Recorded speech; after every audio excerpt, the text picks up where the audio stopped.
आप लोगों के द्वारा दिए गए प्रश्नों को लेता हूं।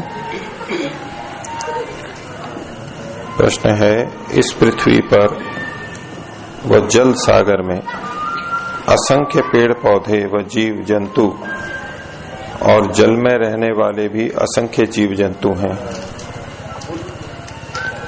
इससे यह मुझे ज्ञात होता है कि मनुष्य शरीर दोबारा मिलना बहुत भोग योनियों के बाद होता होगा, अगर हमारे पुण्य कम होते हैं तो। हम पुण्य 50% व इससे अधिक इस जन्म में किस प्रकार कर सकते हैं, वह इस जन्म में ही हम मुक्त हो जाएं, जन्म मरण के बंधन से छूट जाएं। इस विषय में विस्तृत प्रकाश दीजिए। आपका अवलोकन ठीक है। पृथ्वी पर भी बहुत छोटे बड़े प्राणी हैं, समुद्र में भी हैं। हमारी कल्पना से भी अधिक संख्या में है। हम कल्पना भी नहीं कर सकते, इतने हैं। मनुष्य बहुत कम है। तो इससे ये निष्कर्ष जो आप निकाल रहे हैं कि मनुष्य जन्म फिर से मिलना बहुत कठिन है। हमारा क्रम कितनी देर में आता होगा, बहुत मुश्किल है। ठीक है, ये जितने भी अन्य प्राणी हैं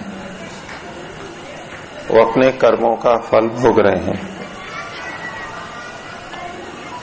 ये कर्म उन्होंने कहाँ किए थे, किस शरीर में किए थे? इन सब ने ये कर्म कब कर लिए थे जिसका फल ये आज भोग रहे हैं? मनुष्य शरीर में।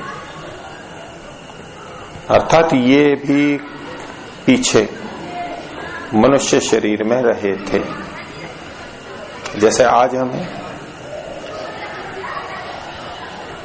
और इस जन्म से पहले भी हम पता नहीं किस जन्म में होंगे, कब से पता नहीं कौन कौन से शरीर धारण कर रहे होंगे।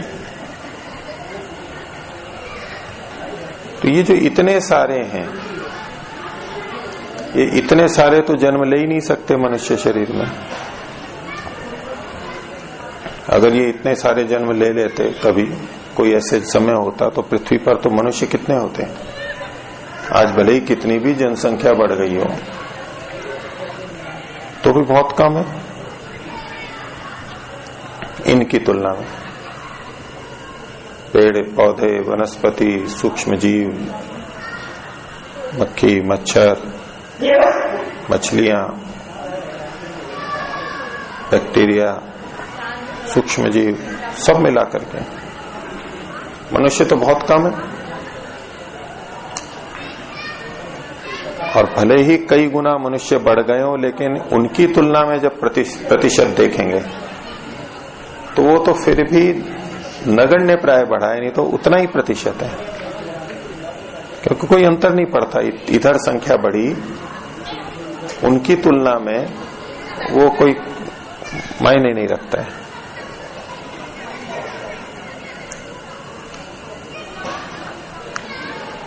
यहां 1.25 अरब है, मान लो भारत में, या विश्व के अंदर 7-8 अरब है। अरब तो उसकी तुलना में कुछ भी नहीं है। तो उधर जितने भी प्राणी हैं उन्होंने ये कर्म मनुष्य शरीर में ही किए। और मनुष्य शरीर कितना सा छोटा है, बहुत थोड़े से वर्षों का है। कितना भी लंबा दिखता हो हमें, औसतन जब अधिक हम 100 साल मान लें मोटे तौर पे, तो इतने से छोटे जीवन में इतने अधिक कर्म हम कर लेते हैं, इतने बुरे कर्म कर लेते हैं कि वहां लंबे समय तक भोगना पड़ता है। अगर वो वहां जितने प्राणी हैं उनको भी मनुष्य बनना हो तो एक एक का अगर क्रम की तरह से देखें तो कितने दिन, कितने क्रम के बाद में आएगा सर क्रम, कितने सालों बाद में आएगा। ऐसा लगेगा जैसे एक सृष्टि में एक बार भी मनुष्य जन्म मिल जाए तो बड़ी बात है, इतनी संख्या है उधर। तो एक तो बहुत अधिक कर्म हम कर लेते हैं, दूसरा उन कर्मों के फल बहुत अधिक होते हैं। हम सोचते हैं थोड़ा सा होगा, लेकिन उसका फल बहुत वर्षों तक भोगना पड़ता है वहां पर, बहुत लंबा काल। तभी ये इतना अंतर है, बहुत थोड़े से मनुष्य और बाकी इतने प्राणी। और लगभग यही अनुपात रहता है, बना ही रहता है ये।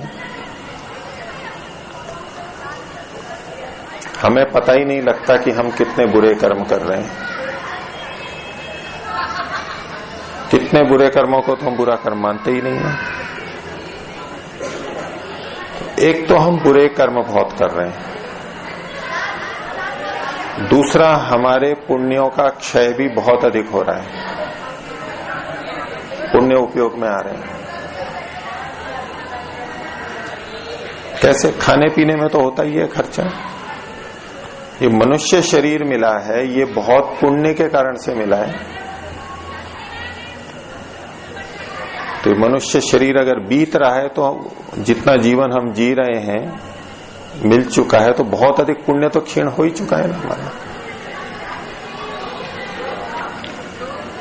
एक तरफ पाप अधिक हो रहे हैं, दूसरी तरफ पुण्य क्षय हो रहा है, पुण्य कम कर रहे हैं, और जो था भी तो वो बहुत तेजी से खर्च हो रहा है, खर्च बहुत अधिक कर रहे हैं, पुण्य बहुत खर्च हो रहा है हमारा। क्योंकि जिस अद्भुत महल में हम रह रहे हैं इसकी कीमत बहुत अधिक है। जितना विशिष्ट है हम प्रसन्न तो होते हैं कि बहुत पुण्यों से हमें ये मिला है, अच्छी बात है मिला है, लेकिन इसके रहने में खर्चा भी तो हुआ है। और वो किसका खर्चा हुआ है, किसके पुण्य घटे हैं, किसने कीमत चुकाई है इसकी? इसमें रहने की कोई कीमत है या नहीं? हम कीमत चुका करके आए हैं या नहीं? वो कीमत हमारी ही है, हम नहीं दिए। अब किसी ऐसे महल में हम रहें, विश्रामालय में, होटल में, जहां एक दिन के 50-50 हजार, 1-1 लाख रुपया शुल्क होता है। ऐसे होते हैं आजकल, लाख रुपया और भी ज्यादा होते होंगे, मेरे को पूरा नहीं पता। 1 लाख रुपया तो खर्चा होता हो, और वो हमने कमा रखा है इसलिए हमारे खाते में से कट रहा है। हम आराम से बैठे हैं, कुछ खर्चा होते हुए तो दिख नहीं रहा है, वहां पर हमारे खाते में से ही कटता जा रहा है। और हम प्रतिदिन 100 रुपए वहां कमाई करें तो क्या होगा?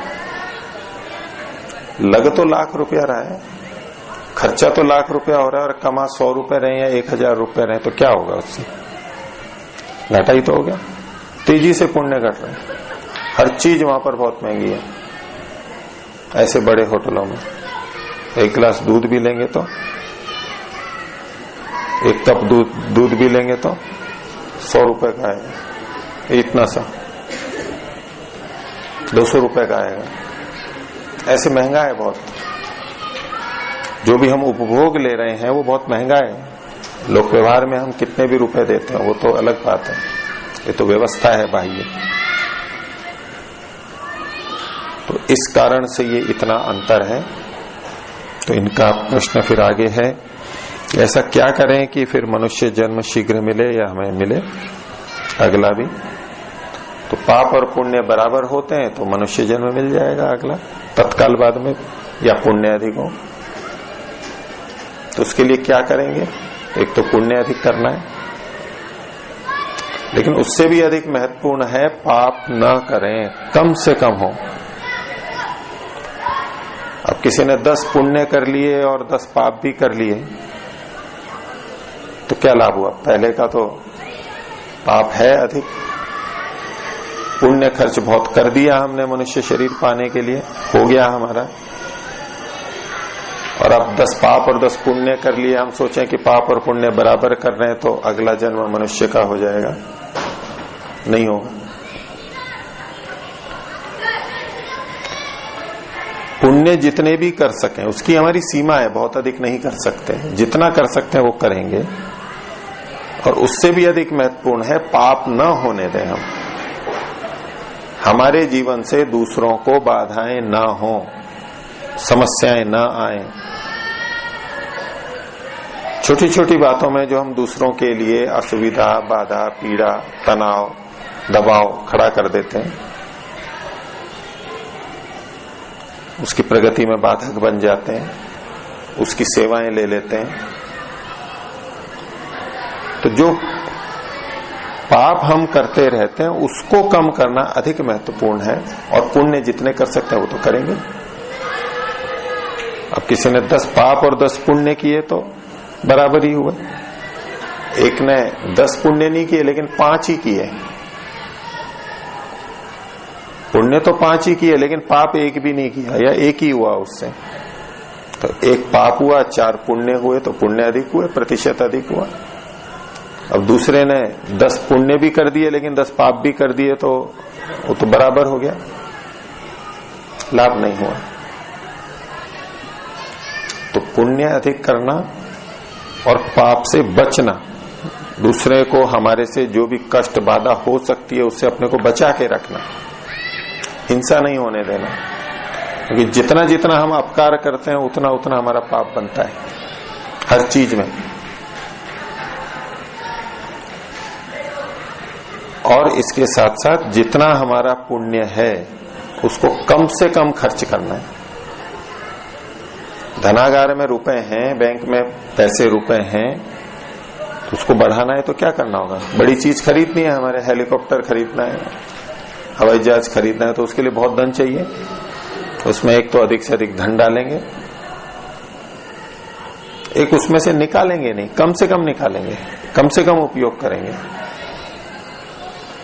तो अपने जीवन को चलाने के लिए जितना आवश्यक है उतना ही हम उपयोग करें, अधिक ना करें। ये उपयोग वस्तुओं का, कपड़े का, खाने पीने का, इनका तो है ही। दूसरों से जो हम सेवाएं लेते हैं उसका भी है, उसमें भी पुण्य खर्च होता है। दूसरों का समय लेते हैं उसमें भी हमारा पुण्य खर्च होता है। दूसरा तो समय दे रहा है, उसका पुण्य बन रहा है, लेकिन हम उसका समय ले रहे हैं तो हमारा तो पुण्य खर्च होगा ही। ये इतने मात्र से खुश होने की बात नहीं है कि भाई ये तो पुण्य कर रहे हैं, अच्छा काम कर रहे हैं, ठीक है, लेकिन हम दूसरे का समय तो ले ही रहे हैं, इसलिए हमारा पुण्य तो क्षय होता ही है। इसलिए दूसरे का समय बहुत आवश्यक हो तो ही लें, नहीं तो ना लें। दूसरे का समय बर्बाद ना करें, क्योंकि वो समय केवल घड़ी वाला समय नहीं है, वो एक मनुष्य का समय जा रहा है। जितना महत्वपूर्ण समय है उसका, मानव जीवन इतना महत्वपूर्ण है, उसका समय जा रहा है। ये एक साधक का समय जा रहा है, एक आध्यात्मिक मार्ग पे चलने वाले का समय जा रहा है। वो बहुत महंगा है, बहुत महत्वपूर्ण है, उससे बहुत पुण्य खर्च होता है। आवश्यक है उतना अवश्य लेना है, आवश्यक है हम खर्च करते ही हैं। भूख लगी है तो रोटी खाने के लिए पैसे खर्च करते ही, उतना तो करना ही है, लेकिन अनावश्यक नहीं करना है। खर्च करेंगे फिर उससे कमाएंगे, फिर और हम भी पुण्य कमा लेंगे, हम भी किसी को बताएंगे, उससे हमारा पुण्य बन जाएगा। तो इसको ध्यान में रखते हुए पाप और पुण्य को हमारा कैसा चल रहा है, उसको ध्यान में रखते हुए हम पुण्य अधिक करके पाप कम करके ऐसी स्थिति बना सकते हैं कि हमारे पाप और पुण्य बराबर हो या पुण्य अधिक हो। ऐसा हुआ तो फिर हम लगातार मनुष्य जन्म लेते चले जाएंगे, अन्य शरीरों में नहीं जाना पड़ेगा, और गए भी तो थोड़े समय बाद ही वापस मनुष्य जन्म में आ जाएंगे, क्योंकि कोई थोड़े बहुत पाप अधिक हो भी गए तो उतने से थोड़े भोग करके शीघ्र ही मनुष्य जन्म को पालेंगे, और फिर मनुष्य जन्म में साधना करते करते तपस्या करते हुए विवेक वैराग्य को पैदा करके अविद्या को नष्ट करके निष्काम कर्मी बन के हम मुक्ति को प्राप्त कर सकते हैं। तो बहुत विस्तार से नहीं, लेकिन इतना। अगला प्रश्न, जीवात्मा एक शरीर को छोड़ के तो दूसरे शरीर में जाने के लिए उसको कितना समय लगता है? तो पीछे भी बात आई थी ये, तो महर्षि दयानंद ने वेद भाष्य में जैसा लिखा है उसके अनुसार 12 दिन तक अलग अलग स्थितियों में जीव रहता है, उसके बाद में जन्म लेता है। 12 दिन के बाद में यजुर्वेद के 39वें अध्याय के 1 के 2 मंत्रों में महर्षि ने इस बात को लिखा है। एक में तो एकदम स्पष्ट लिखा ही है, तो उसके आधार पर हम इतना समय मान करके चलते हैं, बाकी ये परोक्ष विषय है। अगला प्रश्न, ईश्वर उपासना करना कठिन लगता है जबकि हम दिन भर मन में सांसारिक बातें सोचते हैं, वह सरल लगता है, ऐसा क्यों? इसका एक उत्तर वही है जो हम पीछे बहुत दिनों से देख रहे थे कि हमारे संस्कार ही ऐसे बने हुए हैं, हमने ऐसे संस्कार बना रखे हैं अपने। सांसारिक चीजों में हमें सुख दिखाई देता है, भोगते रहे हैं, आकर्षण लगता है, तो मन वहीं जाएगा, आदत वहीं बना रखी है। पानी निकल रहा है कुएं से तो जहां ढाल है उधर ही जाएगा, और पानी हमेशा उधर ही जाता रहा है तो कटते कटते कटते वो पूरी नाली बनी हुई है, वहां पर झुकाव बना हुआ है, जैसे ही गिरेगा पानी उधर ही जाएगा बह करके, क्योंकि हमने वैसा ही बना रखा है। और दूसरी तरफ हमने पानी भेजा ही नहीं है कभी, तो उधर तो बंद पड़ा है, ऊंचा है, कैसे जाएगा? और ले जाने का प्रयास करते हैं तो बहुत कठिन लगता है कि यहाँ कहाँ चढ़ाएंगे इतनी चढ़ाई पे पानी, तो छोड़ देते हैं तो वो नीचे ही जाएगा, जैसा अभ्यास है। तो इस तरफ जो पानी जाता है उसको रोकना होता है वैराग्य से, और इधर जहां ले जाना है वहां विवेक से उस रास्ते को खोलना होता है। धीरे धीरे करते करते ऐसा होता है, लाभ और हानि देखते हैं। तो ईश्वर की उपासना के क्या लाभ हैं, लाभ होता है नहीं होता है, ये सब विचार के अनुभव करके फिर करेंगे तो उपासना में हमें रुचि होगी। जैसे व्यापारी को कहीं 2 पैसे मिलते हो तो उधर जाएगा, आकर्षित होगा, नहीं मिलते हैं तो उधर देखेगा भी नहीं, इसमें कोई लाभ ही नहीं है मेरे को। बिल्कुल ऐसा ही हमारे साथ होता है। धन नहीं तो सांसारिक सुख सुविधा, ये हमारे सामने रहते हैं, इसमें लाभ दिखता है उधर जाते हैं, जिधर लाभ नहीं दिखता उधर नहीं जाते हैं। वो कहें कि नहीं जी हमने तो बहुत लाभ सुन रखा है, बहुत सत्संग में, मैं बता भी सकता हूं ईश्वर उपासना के इतने इतने लाभ हैं, ठीक है, ये सूचनाएं हैं, ये अनुभूति के स्तर पर अभी नहीं आया, चिंतन करके मनन करके हमारे अंदर नहीं उतरा है, वो कम उतरा है, अभी हमें स्वीकार्य नहीं हो रहा है। वो जान तो लिया है, सूचनाएं तो हैं, लेकिन हमें स्वीकार नहीं हुआ है, अभी कम स्वीकार हुआ है, इसलिए उधर मन नहीं लगता।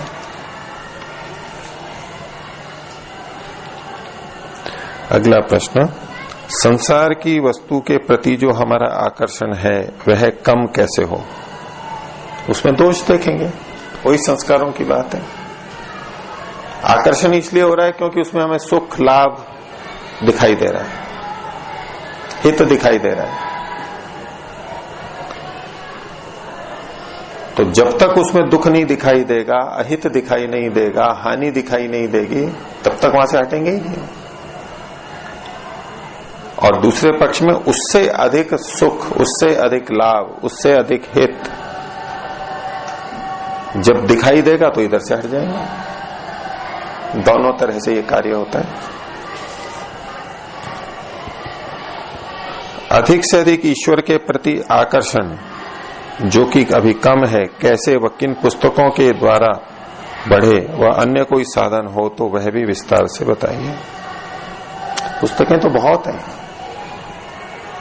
लेकिन उन पुस्तकों को पढ़ने मात्र से भी ये हो नहीं जाता है। पुस्तकें सहायक अवश्य हैं, वो पढ़नी चाहिए, लेकिन उसके पढ़ने मात्र से भी नहीं होता है, वो मनन भी करना होता है। और फिर पुस्तकों को पढ़ने की भी शीघ्रता रहती है हमारे को, जल्दी से जल्दी पढ़ लें, क्योंकि जल्दी से जल्दी हमारे को आकर्षण पैदा करना है ईश्वर में। वो जल्दी जल्दी के चक्कर में एक पुस्तक, दो पुस्तक, बिल्ले लगते जाते हैं कि मैंने ये पुस्तक पढ़ ली, मैंने ये पढ़ ली, मैंने ये पढ़ ली, ठप्पा लगता जाता है। जैसे सैनिक के बिल्ले लगते हैं ना, बिल्ले समझते हो, चक्र जो उपाधियां मिलती हैं, ऐसे हमारे भी लग जाते हैं, हम लगा लेते हैं। ये पढ़ लिया, वो पढ़ लिया, वो पढ़ लिया, वो पढ़ लिया, वो पढ़ लिया। पढ़ लिया मतलब वो हमारे समझ में आ गया, स्वीकार्य हो गया हमारे को, ये मान लेते हैं। चरवण होता नहीं है, कम होता है, जुगाली कम होती है, यानी मनन कम होता है, निधिध्यासन कम होता है, तो वो फिर नहीं कर पाते, हम उस तरफ उतने नहीं बढ़ पाते। पुस्तक पे उतना अधिक केंद्रित नहीं होना है, कितनी पुस्तकें पढ़ लें, जल्दी से जल्दी पढ़ लें, क्योंकि जल्दी से जल्दी मोक्ष को प्राप्त करना है। ये मार्ग तो बहुत धीमे धीमे चलने का है, छोड़ दीजिए इसको। ये मार्ग तो बहुत धीमे धीमे चलने का है, इसमें जल्दबाजी नहीं होती है, बहुत धैर्य रखना होता है। जितना है थोड़ा थोड़ा लेना है, खूब चबाना है, अंदर निगलना है। चबाना खूब है, हितकारी चीज लेनी है, खूब चबाना है और फिर बस निकलना है। जितना पेट भर गया फिर आगे खाएंगे शाम को, कोई बात नहीं, जल्दबाजी से नहीं होता है। तो पुस्तकों पे अधिक ध्यान केंद्रित न करते हुए, पुस्तकें तो हैं आपके पास में, जानते ही हैं आप लोग, लेकिन उसमें जो पढ़ा है उस पर विचार करना, बार बार सोचना, जीवन के साथ घटा के देखना, अपने जीवन से घटा के देखना, दूसरों से घटा के देखना, ये जो काम है, जीवित पुस्तकों को पढ़ना, अपनी जीवित पुस्तक को पढ़ना, हमारा शरीर भी एक किताब है हमारी अपने लिए भी, अपने मन को पढ़ना, उस पर विचार करना, ये अधिक मुख्य है। और इसी से अध्यात्म का मार्ग खुलता है। पुस्तकें, प्रवचन तो बहुत थोड़े से सहायक हैं, भजन कीर्तन ये सब बहुत थोड़े से सहायक हैं, बहुत कम सहायता करते हैं। ये तो केवल दूसरों ने भोजन बना के हमारे को दे दिया उतना ही है, लेकिन उसको खाना, चबाना, निगलना ये तो हमारा है, काम है, वो अधिक मुख्य है। तो प्रश्न तो मैं इतना ही लेता हूं, किन्हीं को कोई अभी तत्काल पूछना हो तो पूछिए। अभी जो आपने कहा आकर्षण के बारे में, आकर्षण से बचने के लिए हमें उसमें दुख देखना पड़ेगा। तो जब भी कोई आकर्षण हमारे सामने आता है उस समय तो उसमें सुख दिखाई देता है, पर उसी समय दुख नहीं देख पाते। उस समय नहीं दिखता है क्योंकि हमारे को ज्ञान नहीं है वैसा। अब ये वचन कि मुझे संसार से दूर हटना है, लेकिन संसार का आकर्षण आ जाता है, तो ये दूर क्यों हटना है? ये जो व्यक्ति कह रहा है कि मेरे को आकर्षण लग रहा है लेकिन मैं हटना चाहता हूं इससे, क्यों हटना चाहते हैं? क्यों हटना चाहते हैं? है जी? दुख से बचने की। दुख से तो कुछ दुख दिख रहा है तो बचना चाहते हैं, या बस लोगों ने कह दिया है कि दुख है इसलिए बचना चाहते हैं? दुख दिखता है इसलिए बचना चाहते हैं। दिखता है तो जितना दिखता है उतने तो हम अलग हो भी जाते हैं। अभी दुख पूरा नहीं दिख रहा है, उसकी अधिकता नहीं दिख रही, सुख अधिक दिख रहा है। पिछले संस्कार हैं ऐसे, लेकिन ऐसे ही देखते देखते सोचते सोचते पढ़ते हुए अनुभव करते हुए बार बार अनुभव करेंगे, ये फिर आ गया दुख, ये फिर दुख आ गया, बसते बसते भी फिर दुख आ गया। करते करते करते उससे पूरी तरह से हम समझने लग जाएंगे कब ये आता है, कब मैं फिसलता हूं, कब आकर्षण उत्पन्न होता है, कैसे थोड़ा प्रयास किया तो कब मैं रुक पाता हूं, कब नहीं रुक पाता हूं। ये सारा थोड़ा थोड़ा करते करते करते हम धीरे धीरे समझते चले जाते हैं उसको पूरा। उसकी एक एक चीज अपने को अपने बारे में पता लग जाती है कि कब क्या होता है मेरे अंदर। वो सावधानी से हम देखते जाते हैं और उपाय की सफलता असफलता भी हमारे अनुभव में आती जाती है।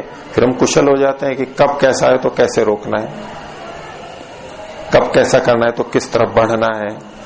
ये करते करते आ जाता है, कुशल हो जाते हैं। और कोई कुछ?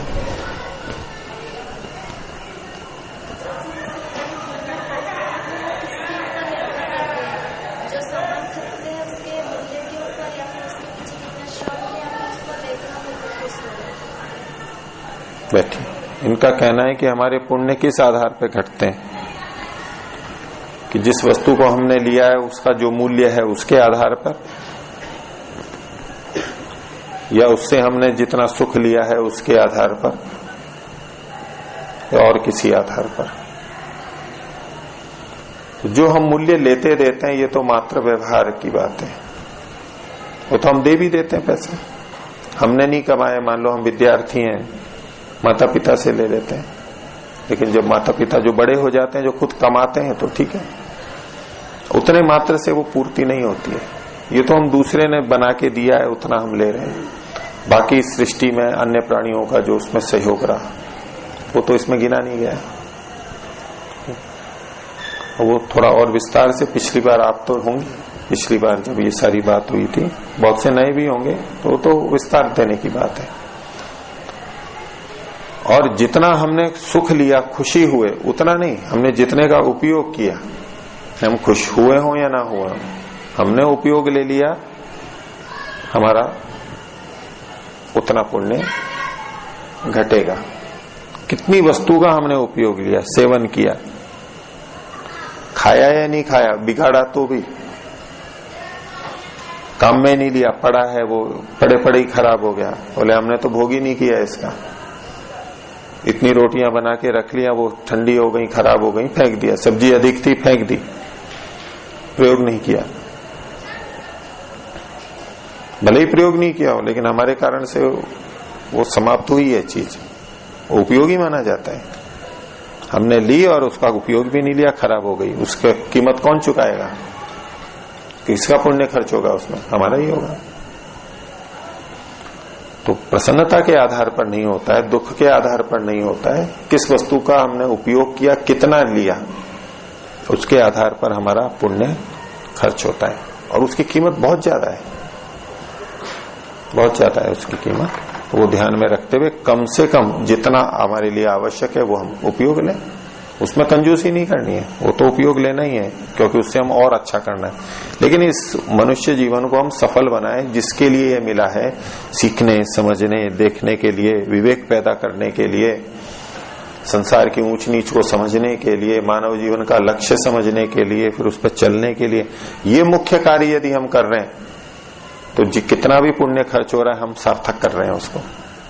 और ऐसा करते हुए हम पाप से बच रहे हैं और पुण्य भी कर रहे हैं, तो वो दुख नहीं देता है।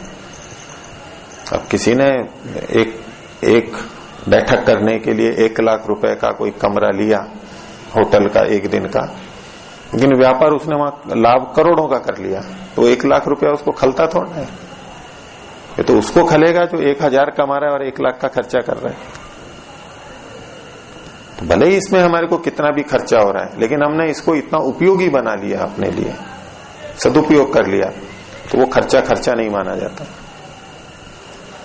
उसके बिना तो हम चल ही नहीं सकते, कर ही नहीं सकते। क्योंकि मैं खाना भी नहीं खाऊंगा, मैं हवा श्वास भी नहीं लूंगा, कपड़े भी नहीं पहनूंगा, तो जीवन कैसे चलेगा? ये तो आवश्यक है। पुस्तक भी नहीं खरीदूंगा, पुण्य खर्च होता है, ऐसे तो ना होगा, ये तो करना ही है। तो इतना ही रखते हैं।